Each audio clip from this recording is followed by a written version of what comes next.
Selamat datang di channel YouTube Cahaya Muhammadiyah. Bismillahirrahmanirrahim. Assalamualaikum warahmatullahi wabarakatuh.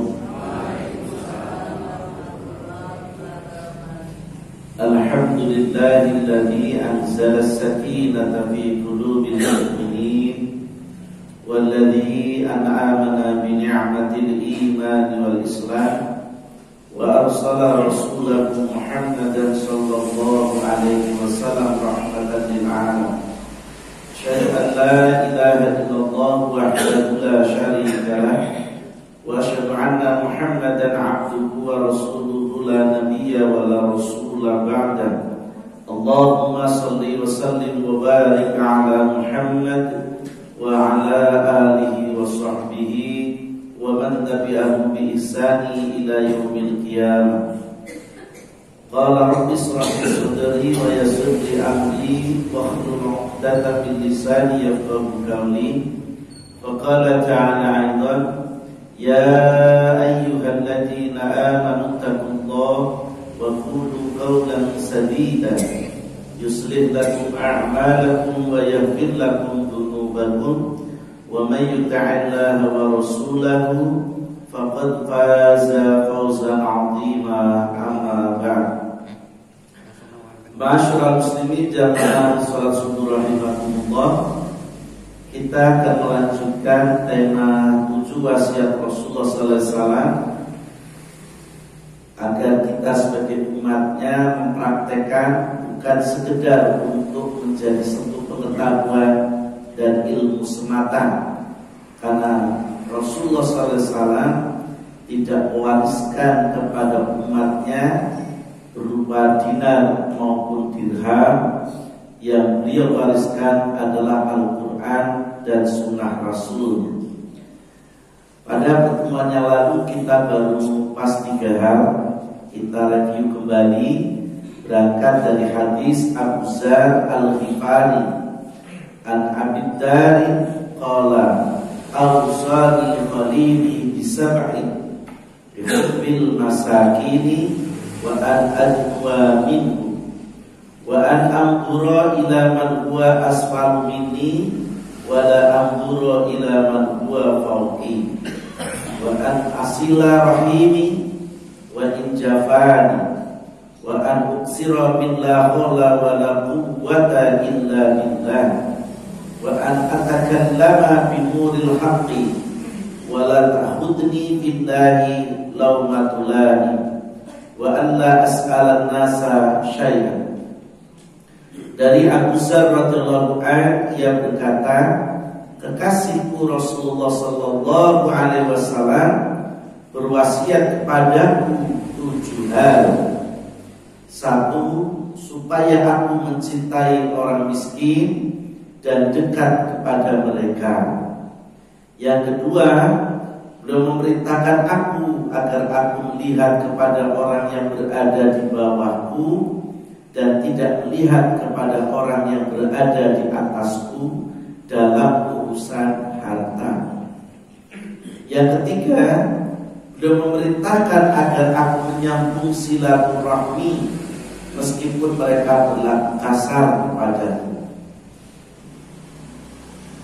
Yang keempat, aku dianjurkan agar berbanyak ucapan la haula wa la quwwata illa billah. Tidak ada daya dan upaya kecuali dengan pertolongan Allah.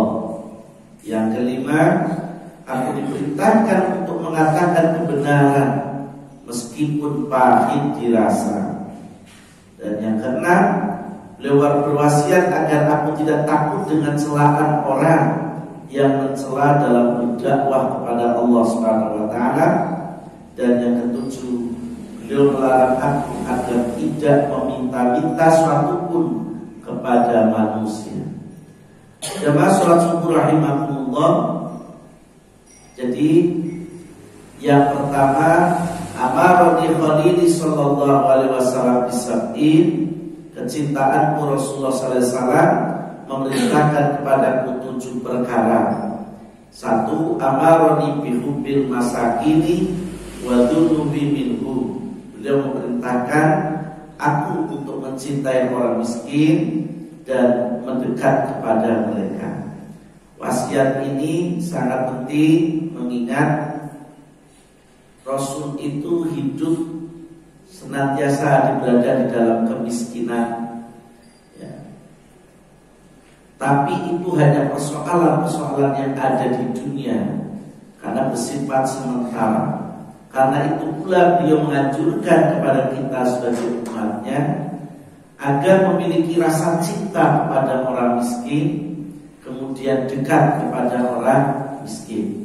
Karena biasanya orang miskin kebanyakan rikuh dengan saudaranya yang sudah kaya, dan biasanya saudaranya yang sudah kaya enggan dekat kepada adiknya atau saudaranya yang miskin. Jadi karena itu Rasul menganjurkannya agar mencintai orang miskin, dekat kepada orang miskin. Kemudian yang kedua, Rasulullah menganjurkan, memerintahkan agar kita senantiasa melihat kepada orang yang ada di bawah kita dalam urusan harta benda, ya, dalam urusan mal, kepemilikan harta. Jangan melihat kepada orang yang ada di atas kita. Kenapa? Agar kita pandai bersyukur. Sebab kalau kita senantiasa melihat orang yang ada di atas kita, maka yang muncul pada diri kita adalah rasa kecewa terhadap apa yang telah diusahakan. Padahal Allah memberikan harta milik kepada kita itu bukan dalam arti Allah tidak sayang pada kita dengan kehidupan yang kesederhanaan, tapi justru Allah sayang kepada kita karena khawatir kalau jika kita diberi kepemilikan harta yang banyak, lalu kita bisa menjadi kufur karenanya. Karena kisah dan ceritanya sudah cukup banyak, baik cerita manusia yang hidup sebelum Nabi maupun manusia yang hidup semasa Nabi. Yang hidup sebelum Nabi adalah Qarun. Qarun itu jangan dikira manusia kafir sejak awal, tidak. Qarun itu saudaranya Nabi Musa. Sebelum dia kaya raya, dia ahli ibadah, semangat beribadah, tak lupa untuk senantiasa tunduk bersyukur kepada Allah. Sehingga Musa sebagai saudaranya menyapanya, wahai saudara Qarun, kamu hidup penuh dengan ketaatan. Sebenarnya apa yang kau inginkan? Qarun mengatakan, wahai Musa, kamu adalah nabi yang bisa berdialog langsung dengan Rohnya. Tolong sampaikanlah kepada Rohmu agar aku bisa tercukupan dalam hidup. Didoakanlah oleh Nabi Musa. Dan karena yang berdoa adalah Nabi, terkabulkanlah doanya Nabi Musa. Qarun menjadi manusia yang hidup dengan bergelimangan harta yang melimpah ruah. Saking kayanya, kunci kudanya saja baru bisa terbawa dengan 7 ekor kuda. Itu saking kayanya. Tapi ketika Musa menganjurkan, wahai Qarun, hendaklah kau bersyukur kepada Rohmu dengan memberikan infak dan sebagian harta yang kau miliki. Karena harta yang kau miliki semua itu adalah pemberian dari Allah.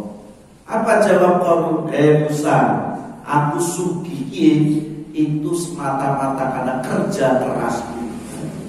Jadi kesombongannya muncul. Malah dewek belum jadi orang kaya saja sombong, orang belum sholat jamaah. Halo, begitu ya kan?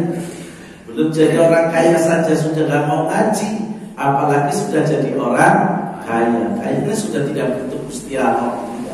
Jadi begitulah mengapa Allah ini terkadang ketika persoalan harta milik ini Allah tidak segera mengabulkan permohonan hamba. Itu bukan dalam arti Allah tidak sayang kepada kita. Justru Allah sayang kepada kita. Bisa jadi kita adalah orang yang tidak punya bakat jadi orang kaya, karena sudah kaya malah bisa menjadi sombong kepada Rohnya. Dan buktinya apa?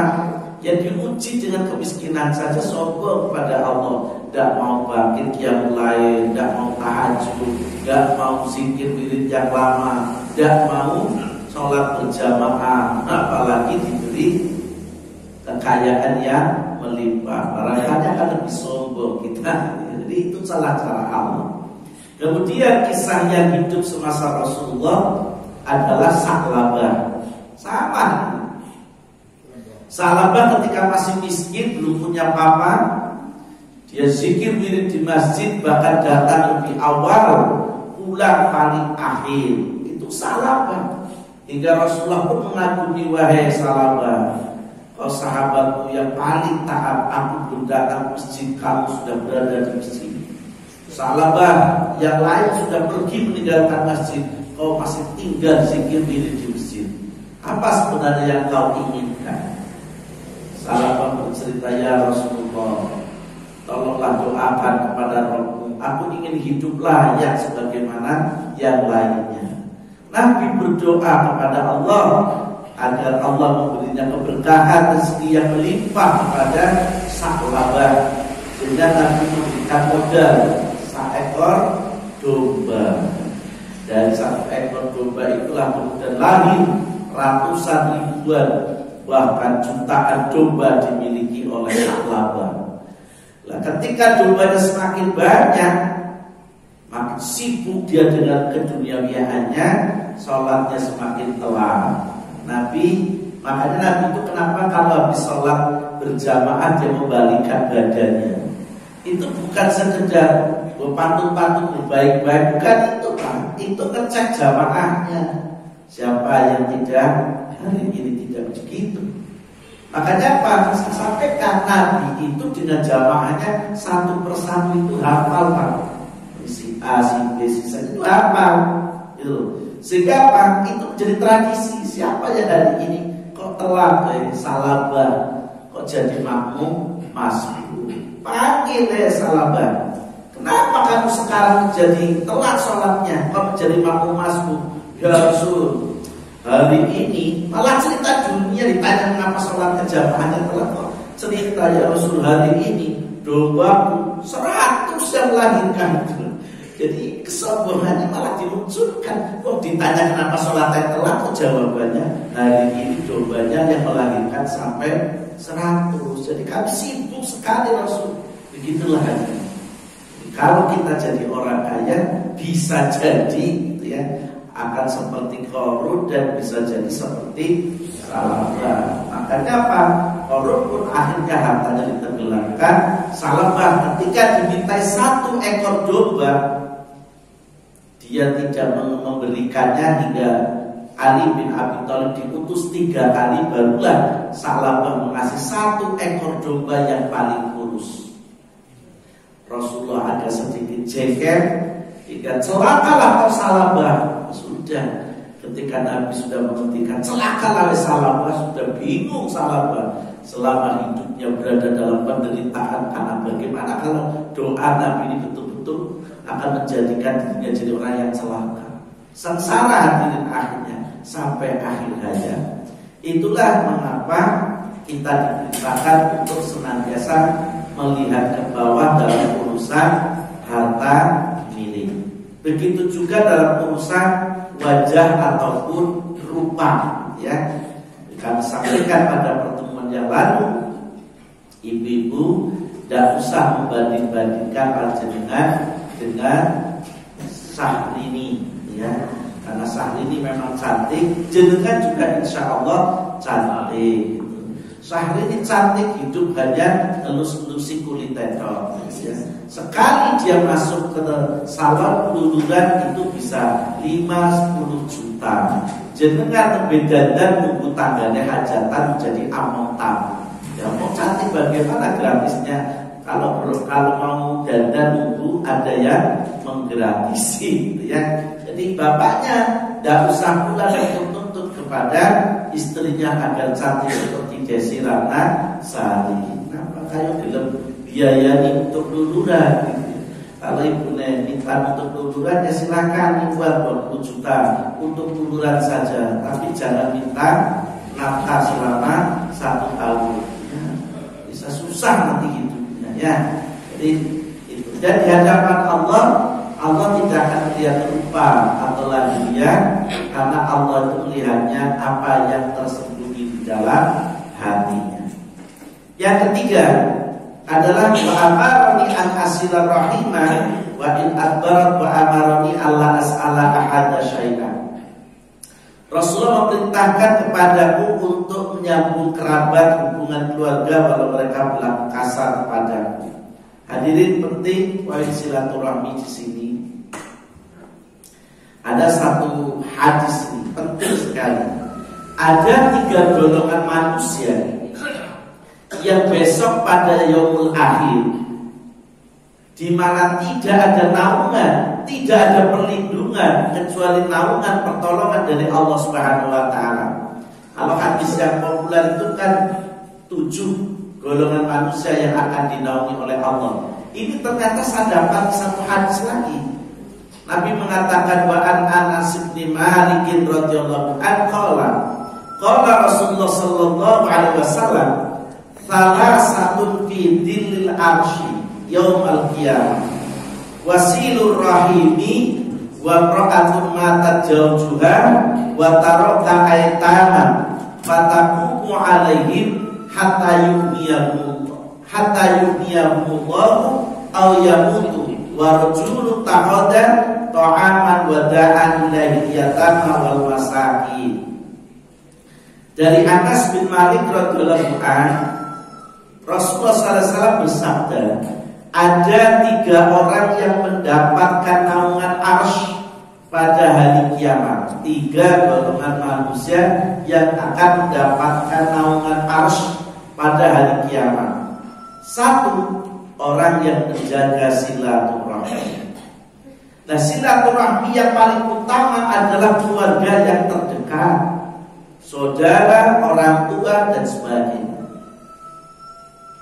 Catatan kita bersama sekali lagi, doa orang tua kita itu dulu dengan keprihatinannya terkabul untuk anak-anaknya, tapi biasanya terkabulnya doa itu rata-rata ketika orang tuanya sudah tidak ada. Jadi maksud saya begini hadirin, saat kita barusan menata perekonomian dalam hidup, karena baru menata Bapak Ibu kita masih sugeng, masih sehat, masih hidup. Kita biasanya karena masih merangkak membangun ekonomi dengan kesibukannya, jarang berkunjung kepada orang tua, jarang mengunjungi silaturahmi dengan keluarga kerabat. Di saat ekonomi kita sudah rata, orang tua kita sudah tidak ada. Betul nggak?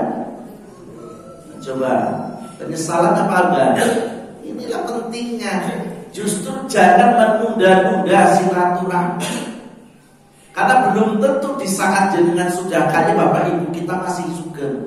Saya merasakan betul ketika masih babat perekonomian, mau pulang aduh sibuk lagi nata ekonomi ini, masih carut malu. Mengunjungi orang tua malas, tidak ketemu 3 bulan sekali. Padahal kangennya orang tua kepada anaknya itu luar biasa, lebih-lebih kepada putunya.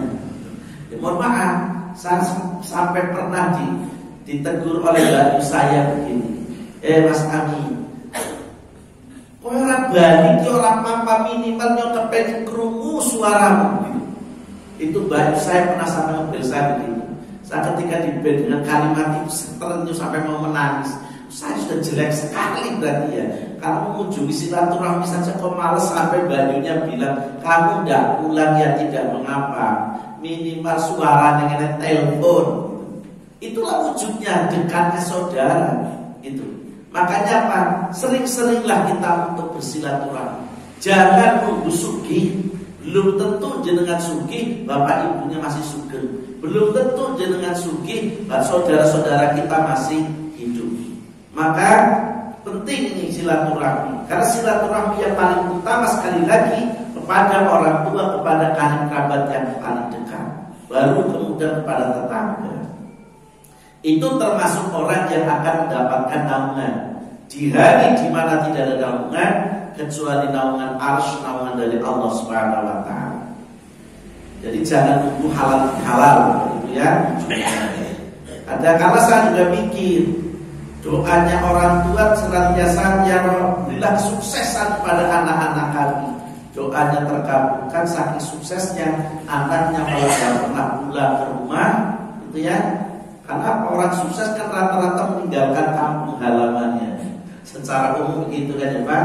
Sukses karir, dinasnya entah di mana. Akibatnya bapak ibu hanya hidup terlunta-lunta dengan berdua saja. Cucunya mau ditengok, katanya nantilah nunggu liburan, gitu ya, menyiksa diri. Yang kedua nih hadirin, penting lagi yang kedua nih. Seorang istri yang ditinggal mati suaminya, kemudian membesarkan anak-anak yatimnya. Jadi hadirin, hadis ini mengatakan anak itu anaknya siapa? Bapak, ya kan? Anak itu anaknya suami. Maka hadis mengatakan seorang istri yang ditinggal mati suaminya, kemudian membesarkan anak-anak yatimnya, kan berarti kan anaknya suami. Anak istri itu hanya dititipi saja, ya. Sampai Allah mencukupi mereka atau sampai mereka wafat. Maka seorang istri yang setia dengan suaminya ditinggal mati, ia tidak membangun rumah tangga lagi, ia justru membesarkan, merawat, memelihara anak-anaknya, anaknya suami hingga dia wafat, maka istri ini besok termasuk orang yang akan mendapatkan naungan di hari yang tidak ada naungan kecuali naungan dari Allah. Hadis ini sekaligus memberikan satu bukti dan fakta bahwa para istri condongnya setia kepada suaminya.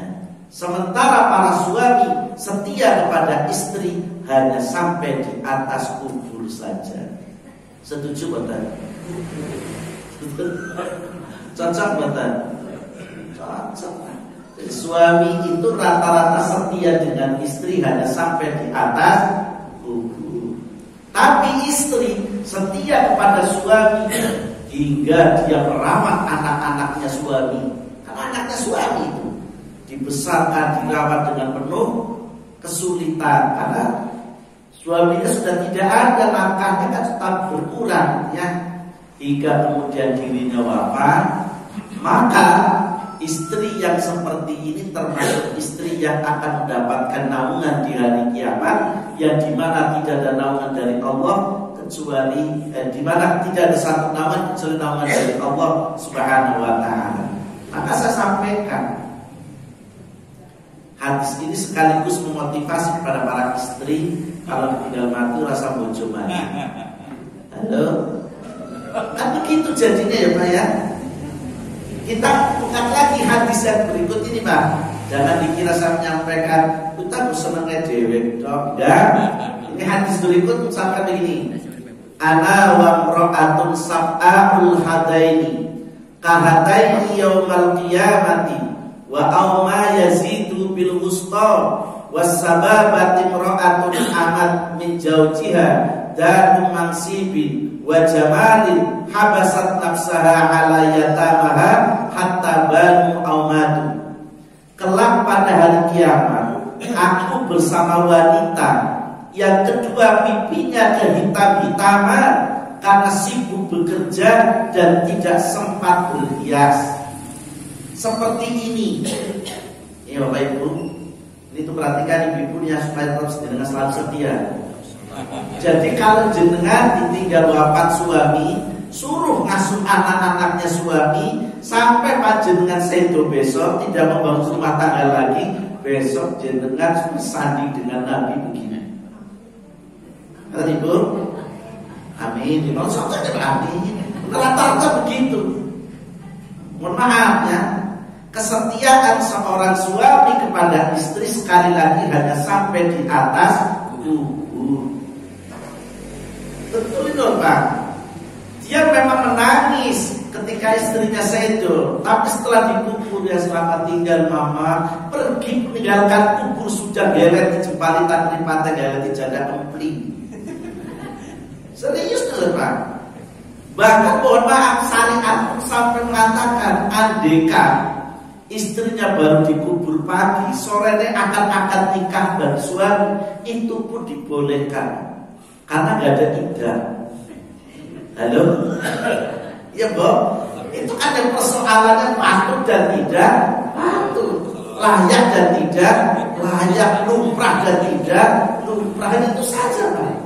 Jadi ini seorang suami, istrinya dikubur pagi, sorenya sudah langsung dia janda lagi ataupun gadis lagi, boleh apa itu. Tinggal persoalan lumrah apa tidak lumrah, itu aja. Lah sementara seorang istri ditinggal mati suami, ini harus tunggu 3 kali suci, 3 bulan dulu baru boleh nikah. Makanya apa? Ada anekdot apa itu? Seorang suami yang ternyata ditinggal mati istri, ia kunjungi kuburnya, ia bawa air pagi, ia bawa air sore hari, disirami. Setelah tetangga-tetangga yang ada di kubur itu menyaksikan, Bapak baik sekali ya sama istrinya. Iya Pak, iya Bu, kenapa Pak? Ya karena istriku berwasiat, Bapak kalau aku mati jangan langsung menikah kecuali sudah tumbuh rumputnya. Yang biar cepat tumbuh rumput kusirami. Kurang ajar banget. Makanya Bu kalau meninggal terus sama wasiat dengan suami, terus sama wasiat saja mesti gitu ya, mesti. Nah, ini tidak penting. Tapi Bu, panjenengan ini hadis loh, gak ada hadis untuk para suami tentang ini Bu. Hanya untuk para istri. Bagi seorang istri tinggal wafat suami, ia asuh anak-anaknya suami, ia bekerja keras sampai mukanya wajahnya itu hitam. Ya karena kepanasan. Buru-buru sempat mau ukuran dari mana, bedaan dari mana. Anak-anaknya iso makan, bisa sekolah, bisa untung-untungan. Hingga dikatakan pipinya kehitam-hitaman karena sibuk bekerja, tidak sempat berhias. Maka kata Nabi, besok bersamaku seperti ini. Ini ibu jangan seperti doakan suaminya mati loh ya. Maksud saja ini, jangan kalau ternyata mudah-mudahan suami panjenengan sampai akhir hayat bersama panjenengan. Ini ada cerita begitu Bu. Nabi menunjukkan dengan jari tengahnya dan jari telunjuknya, yaitu seorang wanita janda yang ditinggal mati oleh suaminya, mempunyai kedudukan berwajah cantik. Ia menahan dirinya tidak menikah untuk merawat anak-anaknya hingga mereka dewasa atau meninggal. Tapi yakin para istri condong setia, ya Bu. Ini para suami condong.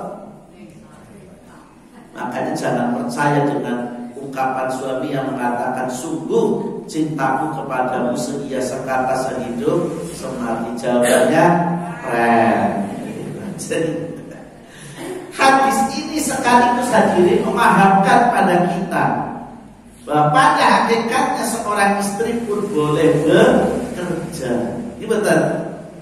Dan coba bayangkan kalau suaminya mengatakan, baik istriku, kamu tidak usah mencari nafkah. Cari nafkah itu haknya suami. Nah kemudian suaminya mati, anaknya dikasih makan apa? Kan begitu kalau dari hadis ini. Jadi tidak ada larangan di situ bagi seorang wanita, seorang istri untuk mencari nafkah asal suaminya ridho, asal kewajiban utamanya sebagai ibu rumah tangga tetap terpenuhi, gitu loh. Jadi jangan kemudian menjadi pemahaman yang kaku bahwa tidak ada hak dari nafkah seorang istri. Betul. Tapi kalau ternyata sudah suaminya miskin, ngelarang istrinya bekerja, cileren mati di situ itu. Kalau siapa yang akan menjadi tanggung jawab si anak-anaknya? Ini pentingnya. Karena mohon maaf terkadang ada yang orang memiliki satu pemahaman terlalu kaku. Kalau saya silahkan, yang penting saya tidak punya hak memerintah dan saya tidak punya hak melarang bagi istri saya untuk mencari nafkah. Mengapa? Saya belum tentu mencukupi dan saya khawatir ketika saya mati ternyata tidak mewariskan harta yang mencukupi untuk anak-anaknya. Itu pentingnya di sini. Jadi jangan sekedar awal dengan egoisnya, dengan keyakinannya, dengan mengatakan sunnah nabinya begini. Boleh kalau suaminya kaya raya. Silakan. Bagi para suami yang kaya raya, silakan para istrinya cukup untuk menjadi hias dalam rumah tangganya. Nah, ini kan bayangannya orang Arab itu kan punya kilang minyak. Kita ini bilang punya kilang minyak kan baru pom bensin. Orang Arab bilang saya punya 3 pom bensin, itu pabrik perusahaan kilang minyak. Jangan punya suaminya begitu, rasa kerja betul nopo-nopo. Jadi ini harus dipahamkan ya kepada masyarakat supaya jangan menggampangkan melarang-larang istri membantu usaha suami. Karena apa? Khawatir kalau ternyata ditinggali anak banyak, ternyata tidak ada harta waris. Nah, ini penting. Kita lanjut kembali hadis ke atas ya. Yang ketiga, orang yang termasuk akan mendapatkan naungan di hari di mana tidak ada naungan kecuali naungan dari Allah Subhanahu wa taala adalah orang yang membuat makanan kemudian mengajak anak yatim dan orang miskin untuk makan. Ini termasuk hadirin. Dan pada kenyataannya di masyarakat di lapangan terjadi begitu. 2 minggu yang lalu kebetulan tidak ada jadwal khutbah saya Jumatan di Masjid 17, 2 lantai. Lantai bawah penuh sampai pada sholat di luar masjid, di trotoar, di teras-teras. Saya mencoba naik ke atas. Ternyata di atas lantai 2 baru separuh. Lah saya mengamati, loh kenapa kok pakai panas-panasan sholat di depan masjid, di halaman masjid, bahkan di emper-emper masjid. Kenapa gak naik ke atas? Setelah saya telisik, ternyata mereka takut kalau sholat di lantai 2 nanti gak dapat jatah nasi. Serius loh Pak. Lihat ibu-ibunya kan dulu, Mas, apa sudah penuh di atas? Belum sih. Lah kenapa gak naik ke atas? Nanti takut gak dapat rames. Itu menunjukkan bahwasanya hakikatnya masih banyak orang butuh makanan. Karena kita jarang berpikir lihat di lapangan, ya begitu. Tapi kalau kita lihat di masyarakat di lapangan, ternyata masih berebut. Karena masjid kami, Masjid 17 itu saya tua takmirnya itu selalu menyiapkan 550 paket setiap hari Jumat. Itu rebutan sampai tidak mau sholat di lantai 2, takut tidak dapat jatah. Itu faktanya di lapangan, menunjukkan bahwasanya masih banyak orang yang membutuhkan makanan. Maka orang yang gemar berbagi makanan pada orang yang membutuhkan, fakir dan miskin, ini termasuk orang yang akan mendapatkan naungan di hari di mana tidak ada naungan kecuali naungan dari Allah Subhanahu wa taala. Yang keempat, wa amaroni an aqula bil haqqi wa in kana murran. Jangan jadi peminta-minta. Beliau memerintahkan aku untuk tidak meminta-minta apapun kepada seorang. Hadirin, menjadi pengemis atau pengamen itu pekerjaan halal. Tetapi pekerjaan halal ini dibenci oleh Allah. Karena ketika orang itu hanya menjadi peminta-minta, besok dibangkitkan dari alam kubur menghadap Rabbnya, wajahnya tidak ada dagingnya. Wajahnya tidak ada dagingnya. Nah, sementara kita amati di Purwokerto banyak ya Pak ya. Ada yang dengan pola mengecat, tubuhnya dengan warna silver. Kalau sekaligus dia malah mengatur rotasi armada, itu boleh Bapak Ibu. Jadi contohnya agar mereka menyeberangkan orang ya, agar mereka mudah lancar perjalanannya, dikasih alhamdulillah, tidak dikasih yang kebangetan gitu. Itu halal Pak, dan itu boleh. Kenapa? Karena mereka menjual jasa. Bahkan barangkali fisiknya, badannya bisa dipertaruhkan. Lah mobil motor luyur baik kan bisa ditabrak kan. Itu halal Pak. Yang seperti itu halal, silakan. kerja di situ. Kenapa? Karena membantu mengurangi kesulitan orang lain mengurai kendaraannya macet. Tapi kalau hanya sekedar ngeteng, maka tidak disukai oleh Allah.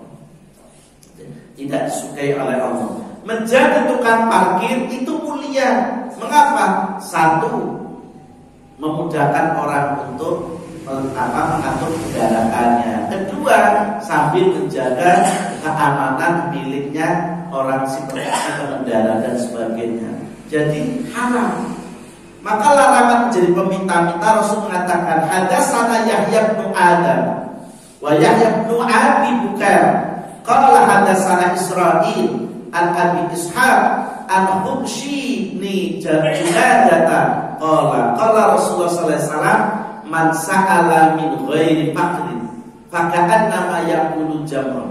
Yahya bin Adam dan Yahya bin Abi Bukair menuturkan pada kami, mereka berdua mengatakan, Israel menuturkan pada kami dari Abu Ishaq dari Hubshi bin Junadah radhiyallahu anhu, ia berkata, Rasulullah sallallahu alaihi wasallam bersabda, barang siapa yang meminta-minta padahal ia tidak fakir. Tidak fakir itu kan orang yang tidak memiliki pendapatan sama sekali, itu fakir.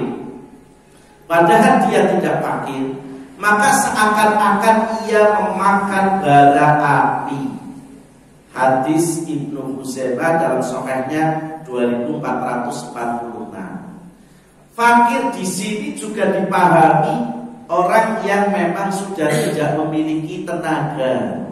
Contoh, kakek nenek masih hidup tetapi tenaganya sudah tidak ada. Maka kategori fakir, mau usahanya tidak bisa.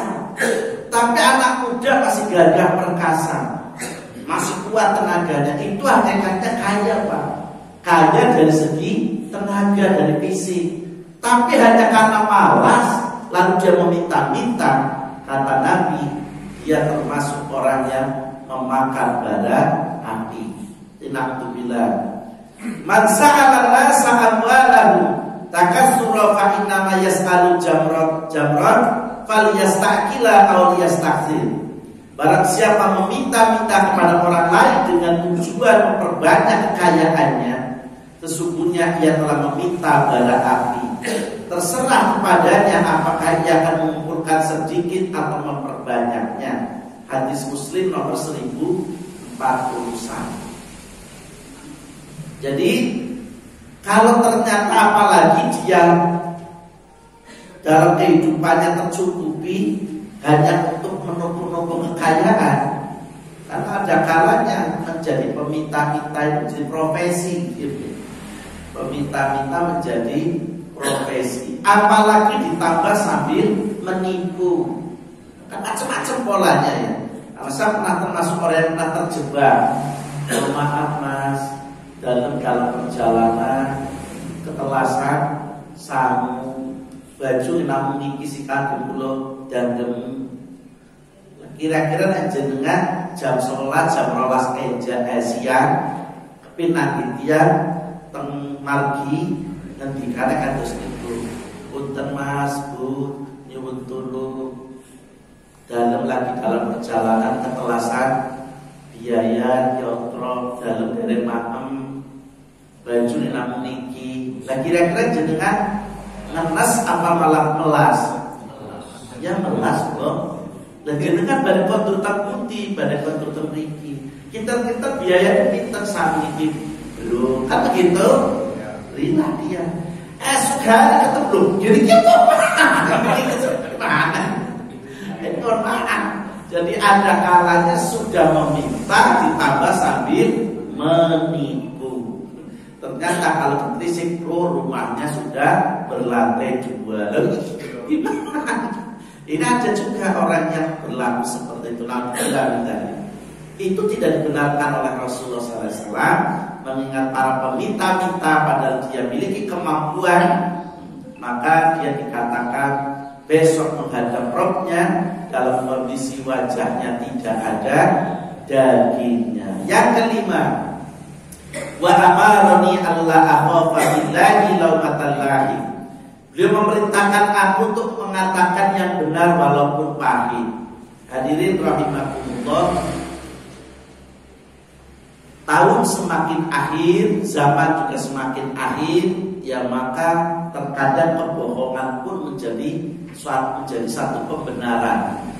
Jadi berita keliru kalau ditayangkan terus menerus, itu akhirnya masyarakat mengatakan benar kok, gitu ya. Nah, termasuk tadi kami di antara para pemandu acara yang diberitakan di TV tentang Palestina. Selama ini kan Palestina satu tidak pernah mengalami keberhasilan dalam melawan Israel, ya kan? Yang ada adalah keberhasilan Israel membunuh anak kecil dan kaum wanita, kan begitu.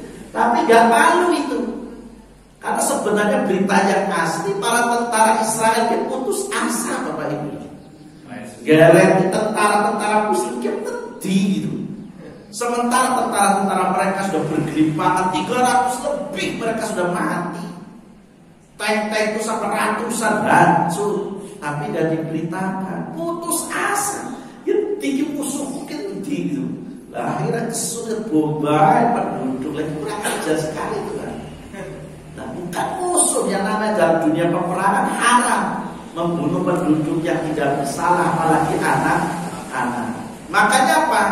Karena sekarang banyak berita dengan berbagai macam, dengan HP pun bisa disortir untuk nyoting, akhirnya tersebar ke seluruh dunia bahwa ternyata Israel hanya ingin membunuh penduduk-penduduk yang tidak bersalah. Maka kemudian diangkat ke PBB menang bahwa mestinya harus melakukan gencatan senjata. Tapi ya begitulah hadirin. Negara kecil tetapi menguasai peradaban dunia dari segi teknologi. Akhirnya negara-negara besar pun tidak memiliki daya. Ya kita berdoa saja, semoga Allah Subhanahu wa taala segera membinasakan bangsa Zionis yang zalim itu. Menurut berita ulama terbesar di Palestina, Israel akan habis di permukaan bumi diprediksi 2027. Diprediksi 2027. Itu mungkin akan hilang, analisanya para ulama di sana. Walau a'lam. Karena itu pula hadirin, karena di negeri kita juga berita-berita hoax itu menjadi kebiasaan. Jadi harus hati-hati.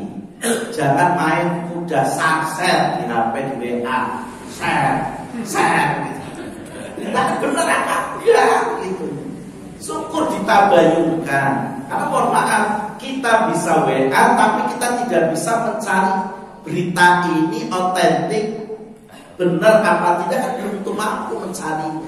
Jadi karena itu lebih baik disimpan. Kalau kita sudah baca, ya sudah simpan aja, tidak usah di-share. Karena apa? Itu bisa menjadi merugikan diri kita, mengingat berarti kita ikut membuat mata rantai dosa kepada yang lainnya. Karena Rasulullah mengatakan dalam surat Al-Hujurat, ya, Allah berfirman dalam surat Al-Hujurat ayat 6. A'udzubillahi minasyaitonir rajim. Ya ayyuhalladzina amanu in ja'akum fasiqun binaba'in fatabayyanu an tusibu qauman bijahalatin fatusbihu ala ma fa'alu nadimin. Wahai orang-orang yang beriman, jika seorang fasik datang kepadamu membawa berita penting, maka telitilah kebenarannya agar kamu tidak mencelakakan sesuatu kaum karena ketidaktahuanmu. Jadi kalau kita baca berita, telaah dulu, dipahami dulu, diteliti dulu, ditabayunkan dulu, supaya apa? Berita ini kemudian tidak menimbulkan fitnah. Sebab kalau kita main sarsen, kemudian kita diteror orang, berita benar orang, mereka kan menjadi pandu, kita sendiri yang salahkan orang lain, padahal bukan jenengan yang membuat beritanya. Ini pentingnya. Jadi gampang. Jadi jauh-jauh Allah pun sudah wanti-wanti mensiasati agar kita sebagai hambanya berhati-hati, mengingat ternyata zaman makin akhir, kebohongan pun beredar dengan mudahnya, gitu ya. Bahkan terus menerus ditayangkan, gitu ya. Ya contoh yang gampang itu kan yang namanya quick count tentang apa namanya survei ya, survei tentang calon-calon gitu ya. Nah itu kan kadang-kadang pusing kita. Lah mau lapangannya kayak gitu kok gilirannya hasil. Gimana? Itu kan contoh ya. Contoh yang ini saya tidak menyebut itu. Kalau di lapangan sampai kita kayaknya loh giliran di survei terkeling begini ya gitu. Lah itulah cara. Ternyata kebohongan jika terus-menerus ditayangkan akan seolah-olah akan membenarkan dari kebohongan. Maka kita jadi warga masyarakat, jadi orang Islam, tolong yang cerdas. Jangan mudah percaya dengan kebohongan yang sedang disebarluaskan di akhir zaman yang sekarang ini. Berhati-hati. Husnudzon pada Allah, tawakal kepada Allah, pasrah diri kepada Allah. Mudah-mudahan Allah memberi para pemimpin kita yang terbaik. Allahumma maksud ya.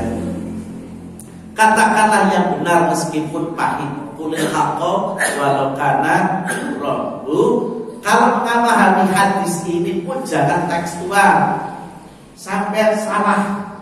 Ya gak kayak gitu caranya. Jangan bicara qulil haqqo walau kana rabbu. Katakanlah yang hak walaupun pahit. Ya gak begitu gitu loh. Kalau memang itu salah ya harus dengan wal mau'izatil hasanah. Caranya dengan yang baik, dengan yang hasan. Orang salah kan itu saya pasti udah sakit hati. Rasul kan juga pernah istrinya keliru berbuat salah. Saking senangnya kepengen menyajikan sayur asem kepada suaminya, disajikan langsung. Ketika dicicipi oleh Rasul, ya ternyata asinnya minta ampun. Tapi Rasul tidak mengatakan salah. Apalagi jenengan kayak piringnya belajar. Apaan ini? Pengen matiin suami apa? Ini Rasulullah, Masya Allah istriku, hari ini kau membuat sajian makanan yang luar biasa sehingga aku sampai terpesona dengan kajian. Nah karena dipuji seperti itu Aisyah kepengen ngicipi. Karena dipuji yang berlebihan, barang ngicipi nangis. Rasul kena mohon maaf itulah contoh. Tidak harus dengan kata-kata yang menyakitkan, ya dengan cara yang bijak gitu loh, dengan cara yang bijak. Jadi jangan menggunakan sarkasme. Bagi guru-guru bahasa Indonesia itu biasanya pandai ya.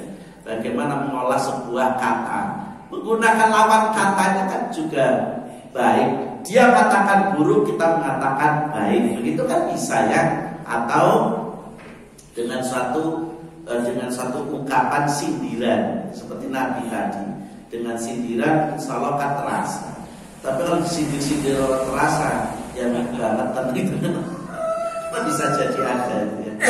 Kemudian ya ayyuhalladzina amanu lima taquluna ma la taf'alun. Wahai orang-orang yang beriman, mengapa kamu mengatakan sesuatu yang tidak kamu kerjakan? Jadi kalau kita mengatakan ya kitalah yang mengerjakannya. Karena dalam kehidupan bermasyarakat terkadang banyak memberikan saran pendapat, usul. Tapi saran pendapat, usul dewek orang pernah prakteknya lebok. Apalagi ngopeni organisasi sosial kemasyarakatan. Usulnya pira-pira. Cobalah jenengan memberikan usul tapi jenengan yang nyontoni biar saya jadi ringan. Saya karena juga ketika membangun masjid, teman-teman juga sebenarnya mengkritiki terus gitu. Wes saya bangun masjid, ke proposal digawa kena cair, digawa di proposal tentu nasi jajan sih bareng, gitu. Jadi kalau usul ya silakan, tapi ketika panjenengan usul berilah solusi gitu loh. Jangan sekedar usul. Itu manusia yang bijak. Yang keenam, tidak takut dengan kesalahan orang lain. Wa amaruni an uksira min qawli la haula wala quwwata illa billah. Dia memerintahkan aku untuk tidak takut terhadap kesalahan orang yang mencela di jalan Allah. Jadi di dalam kehidupan berdakwah, menunjukkan agama Allah, itu jangan harap mendapatkan sanjungan dan pujian. Celaan itu bisa saja datang dari manapun, ya. Makanya sampai-sampai dalam ayat yang lain dikatakan, ya ayyuhalladzina amanu may yartadda minkum an dinihi fasawfa ya'tillahu biqaumin yuhibbuhum wa yuhibbunahu adillatin 'alal mu'minina 'izzatin 'alal kafirin yujahiduna fi sabilillah wa la yakhafuna lawmatal la'im dzalika fadlullahi yu'tihi man yasha wallahu wasi'un 'alim. Wahai orang-orang yang beriman, siapa di antara kamu yang murtad dari agamanya, maka Allah akan mendatangkan satu kaum yang dia mencintai mereka dan mereka pun mencintainya, yang bersikap lemah lembut terhadap orang mukmin dan bersikap tegas kepada orang-orang kafir. Mereka berjihad di jalan Allah dan tidak takut pada celaan orang yang mencela. Ini contoh yang gampang hadirin.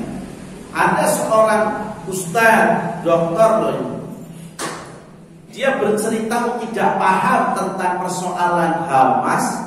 Dia bercerita dengan kalimat yang menyebabkan kaum muslimin itu menjadi tidak semangat untuk membantu dan menolong mereka. Dia bercerita begini, Hamas itu Syiah.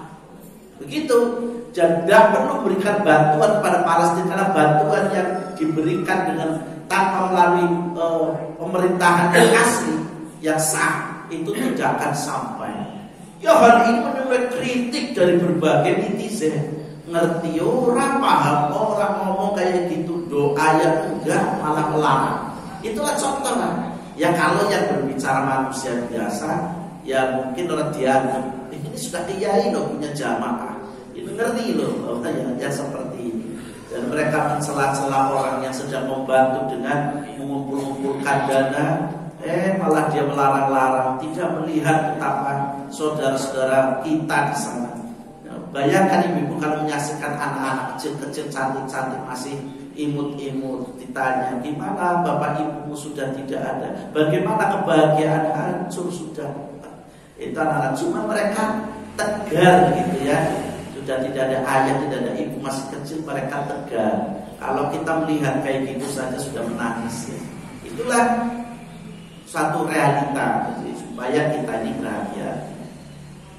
Menegur jangan sampai menghina. Jadi kalau menegur orang ya jangan sampai menghina. Mendidik jangan sampai memaki. Karena sekarang lagi muncul perundungan.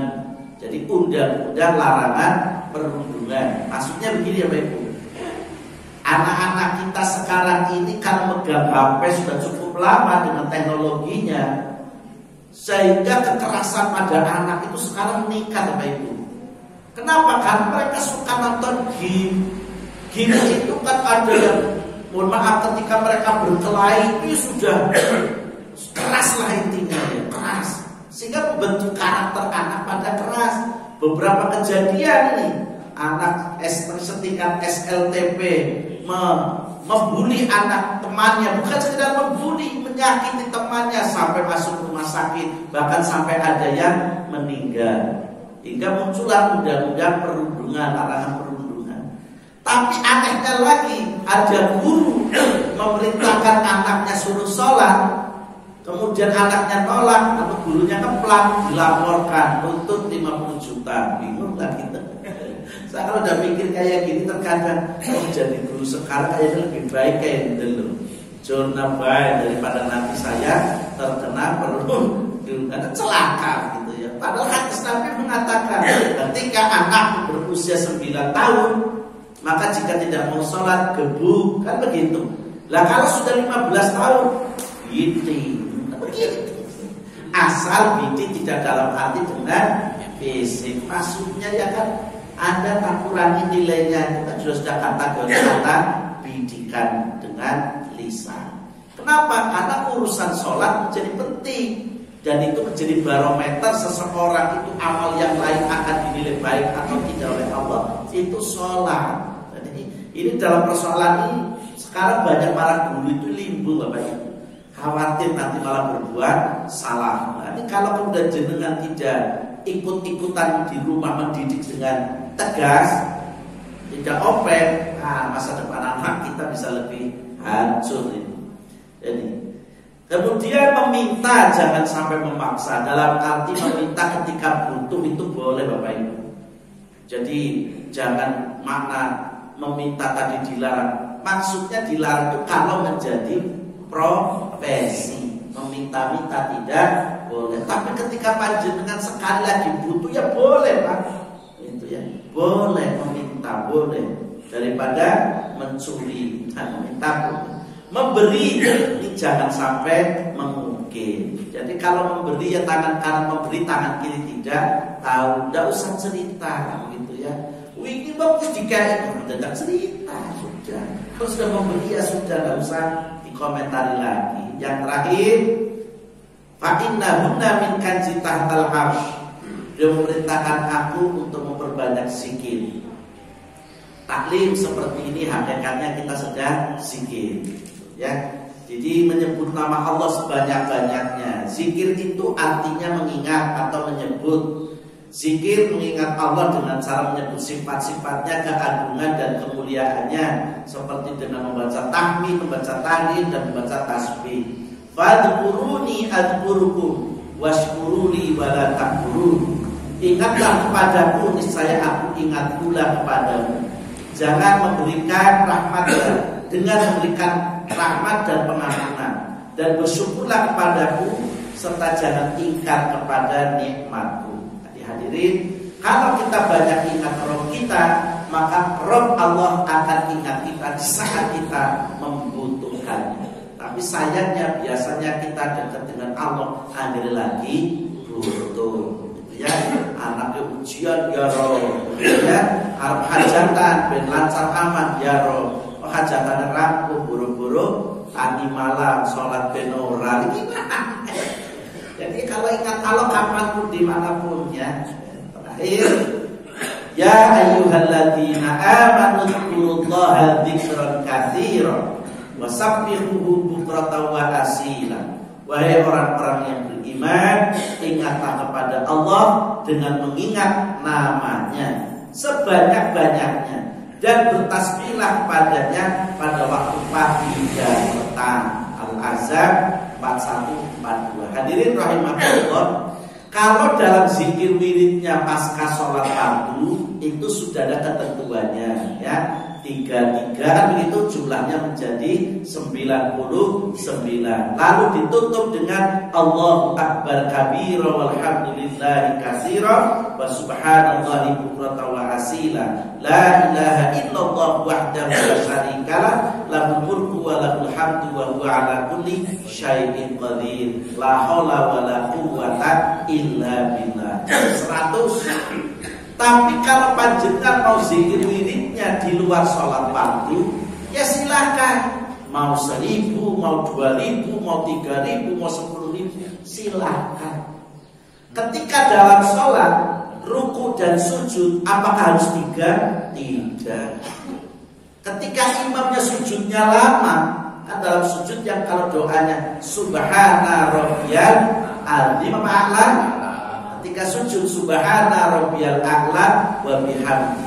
Kok ternyata imamnya dulu rampung-rampung masih sujudnya, baca terus saja Subhana Rabbiyal a'la wa bihamdi, Subhana Rabbiyal a'la. Begitu, daripada jenengan bingung. Tidak apa-apa, sebutlah nama Tuhanmu sebanyak-banyak. Lalu kenapa kebanyakan kita dari dulu selalu 3? Itu batas minim. Itu batas minim. Jadi bukan maknanya harus juga. Kenapa juga 3? Karena menggunakan dasar dalil innallaha yuhibbul witra. Allah suka dengan bilangan gaji. Begitu nggih? Jadi ketika ruku maupun sujud ternyata imamnya lama, ya boleh membaca doa lebih dari 3 kali. Berkata hadirin, mudah-mudahan manfaatnya. Nasrul minallah wa fathul qarib wa basiris sabirin wa la'afu minkum. Assalamualaikum warahmatullahi wabarakatuh. Waalaikumsalam.